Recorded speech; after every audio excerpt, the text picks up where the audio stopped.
जैसे मोहम्मद पैगंबर के बारे में चलता है कि मोहम्मद पैगंबर ने 9 साल की लड़की से विवाह कर लिया, आयशा से, ठीक। और उसी तरीके से चलता है भगवान राम के बारे में। अगर तुम एक पक्ष पढ़ो, भगवान राम ने 15 साल की आयु में 6 वर्ष की सीता से शादी की थी, पढ़ा नहीं होगा आपने? अब देखो, भगवान ने 6 वर्ष से करी, एक पैगंबर ने 9 वर्ष से करी।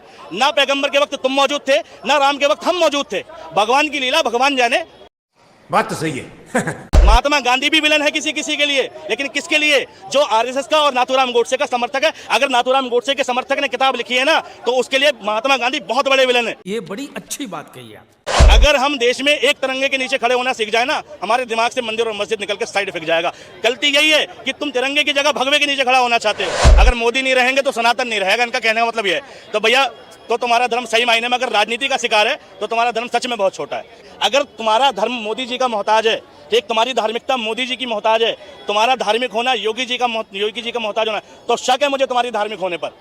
अच्छा, हमको सिखा रिया है। तो दोस्तों फिर से आ गए हैं एक और न्यू वीडियो के साथ। जैसा कि वीडियो का ट्रेलर देखकर आप समझ गए होंगे कि आज का वीडियो कैसा होने वाला है। आज इस चश्मे वाले भाई ने मोदी भक्त को कहा कि अगर तुम्हारा धर्म मोदी और योगी के मोहताज है तो सच में तुम्हारा धर्म बहुत छोटा है। तो इस बात पर आप लोगों का क्या राय है, कमेंट में जरूर बताएं। तो चलिए बिना किसी देरी के वीडियो को शुरू करते हैं।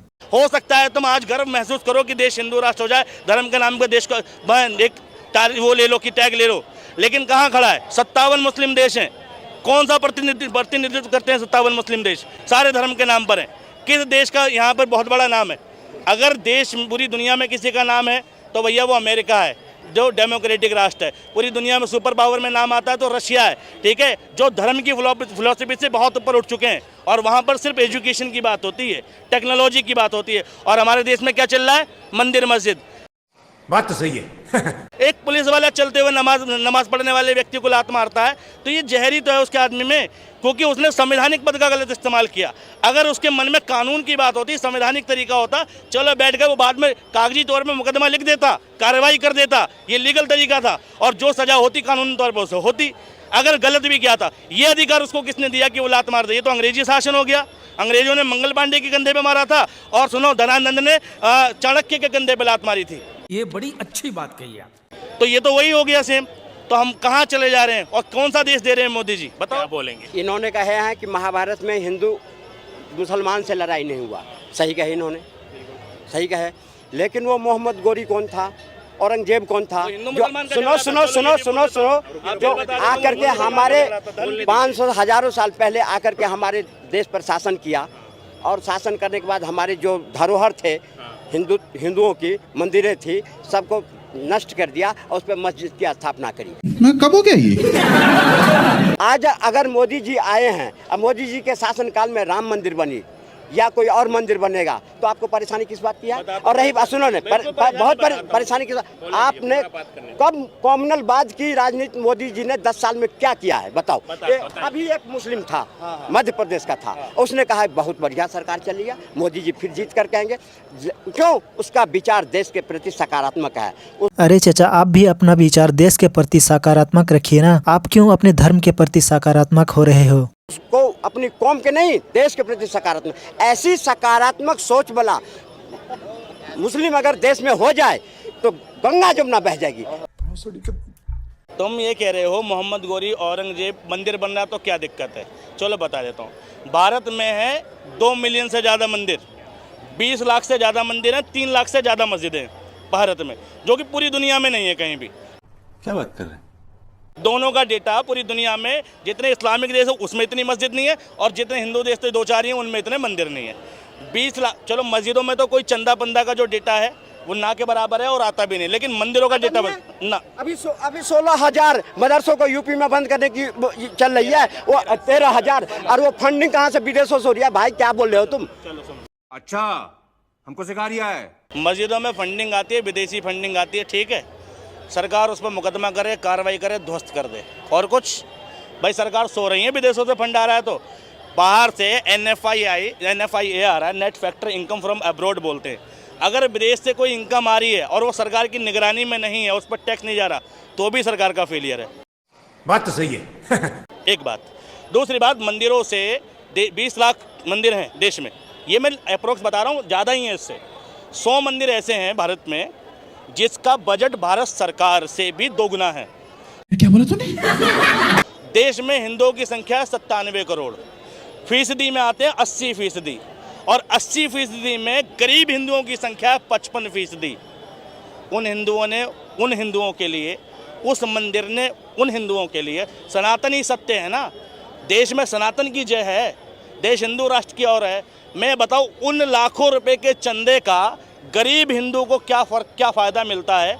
और मैं कह रहा हूं अगर वो मंदिर चाहे मात्र 3 महीने के अंदर देश के हर एक गरीब से गरीब हिंदू को करोड़पति बना सकते हैं, चाहें तो। यही नहीं, अभी और सुनिए। मगर क्योंकि वो कुछ मंदिर उसमें सरकार के अधीन हैं, जिसमें सरकार पैसा डकार देती है, और कुछ उद्योगपति मोहम्मद गौरी और दूसरी चीज़ें तुम कह रहे हो, मोहम्मद गौरी, औरंगजेब, पृथ्वीराज चौहान, ठीक है, शिवाजी, इन सब का झगड़ा राजनीतिक था, धार्मिक नहीं था। सही पकड़े हैं। औरंगजेब ने मंदिर भी तोड़वाए, मस्जिद भी तोड़वाई, इतिहास पढ़ लेना। और किस लिए तोड़वाई? क्योंकि उसे पता होता था पहले के लोग मंदिर और मस्जिदों के नीचे खजाने छुपा कर रखते थे। अगर औरंगजेब वास्तव में धर्म का विरोधक होता तो उस समय का वो क्रूर शासक था, ऐसा शासक था कि वो चाहता तो क्या नहीं करा सकता। एक झूठी अफवाह चलती कि 90 लाख हिंदुओं को जनेऊ जलाता था, ठीक है, 10 लाख हिंदुओं का, ठीक है, तब जाके वो शाम का खाना खाता था। अच्छा, उस टाइम पर टोटल पॉपुलेशन भारत की जो थी वो भैया 15 करोड़ थी, ठीक, और 15 करोड़ में औरंगजेब का जो शासन रहा है तक, ठीक है, 48 और 49 साल शासन रहा, ठीक, उतने साल में हिंदू बसता क्या? भाई फैक्ट पे आओ ना। भाई तुम जो किताबें पढ़ रहे हो वो कौन है? वो किताबें लिखने वाले आरएसएस विचारक लोग। वो कौन है? वो हिंदू धर्म के अनुयायी लोग। वो कौन है जो दूसरे धर्म से नफरत रखते हैं? एक बार किसी सेक्युलर की किताब पढ़ना, एक बार देश के ओरिजिनल इतिहासकार की किताब पढ़ना, दिमाग से धर्म निकल के यूं भागेगा, ठीक है। बात तो सही है। उसकी किताब पढ़ो ही मत जो पहले से वाइज है, किताब उसकी पढ़ो जो इधर का है ना उधर का है, जिसने न्यूट्रल लिखा है। महात्मा गांधी भी विलन है किसी के लिए, लेकिन किसके लिए? जो आरएसएस का और नाथूराम गोडसे का समर्थक है। अगर नाथूराम गोडसे के समर्थक ने किताब लिखी है ना तो उसके लिए महात्मा गांधी बहुत बड़े विलन है, जबकि पूरी दुनिया जानती है। अमेरिका पूछता है महात्मा गांधी को, ब्रिटेन पूछता है महात्मा गांधी को, रशिया पूछता है महात्मा गांधी को, भारत के दुनिया के बड़े बड़े देश महात्मा गांधी का पूजन कर रहे हैं, और हमारे देश के आरएसएसवादी लोग जो महात्मा गांधी का विरोध में लिखते हैं। अब उनकी किताब पढ़ के कहो कि महात्मा गांधी ने देश का बंटवारा कर दिया, महात्मा गांधी ने नेहरू को जबरदस्ती बना दिया, महात्मा गांधी ने ये कर दिया वो कर दिया। भाई ये लोग यही कर रहा है, हमेशा रोते रहता है कि महात्मा गांधी ने देश का बंटवारा कर दिया, और इस बात को लेकर गॉडसे का समर्थन भी करते हैं। ठीक वैसे ही गलत बात है जैसे मोहम्मद पैगंबर के बारे में चलता है कि मोहम्मद पैगंबर ने 9 साल की लड़की से विवाह कर लिया, आयशा से, ठीक। और उसी तरीके से चलता है भगवान राम के बारे में। अगर तुम एक पक्ष पढ़ो, भगवान राम ने 15 साल की आयु में 6 वर्ष की सीता से शादी की थी। बात तो सही है। अब देखो, भगवान ने 6 वर्ष से करी, एक पैगंबर ने 9 वर्ष से करी। ना पैगंबर के वक्त तुम मौजूद थे, ना राम के वक्त हम मौजूद थे। भगवान की लीला भगवान जाने। हम आज कई 100 साल बाद इस बात पर बहस करें कि उनने शादी करके गलत किया, तो हमसे बड़ा मूर्ख कौन है? और हम झगड़ रहे हैं उसको लेके। भाई उन्होंने उस हिसाब से जो बेस्ट होगा उस टाइम का उन्होंने वो डिसीजन लिया। महात्मा गांधी ने अपने टाइम का बेस्ट डिसीजन लिया। आज हम क्या डिसीजन लेते हैं? इतिहास, अगर किसी व्यक्ति को खुश रहना है तो वो वर्तमान में जिए, भूतकाल को, अपने बीते हुए समय को याद करके या तो इंसान बहुत ज़्यादा खुश होता है या बहुत ज़्यादा दुखी होता है। ये बड़ी अच्छी बात कही आप। तो अगर हम पिछली घटनाओं को देखकर आज भी लड़ रहे हैं तो हमसे बड़ा मूर्ख नहीं है कोई। पीछे जो हुआ सो हुआ, किसी ने मंदिर तोड़ा, मस्जिद तोड़ा, लेकिन एक एक्ट भी है सुप्रीम कोर्ट का और कानून के अंदर है कि जो पहले से पहले हुआ सो हुआ, लेकिन 47 के बाद जो चीज़ जैसी है वैसी ही रहेगी, उसको नहीं छेड़ा जाएगा ताकि आगे झगड़ा ना हो। ये कानून इसलिए आया, लेकिन स्टिल ये सरकार आती है और ये पिछले गड़े में मुर्दे उखाड़ती है और देश में कम्युनलवाद बढ़ाती है। तो भाई गलती किसकी है? हमें झगड़ने की जरूरत नहीं है इन मामलों में। देश बड़ा है और देश में मंदिर मस्जिद की कोई हैसियत नहीं है तिरंगे के आगे, ठीक है। तिरंगा सर्वोपरि है और देश की सेना सर्वोपरि है। अगर हम देश में एक तिरंगे के नीचे खड़े होना सीख जाए ना, हमारे दिमाग से मंदिर और मस्जिद निकल के साइड फेंक जाएगा।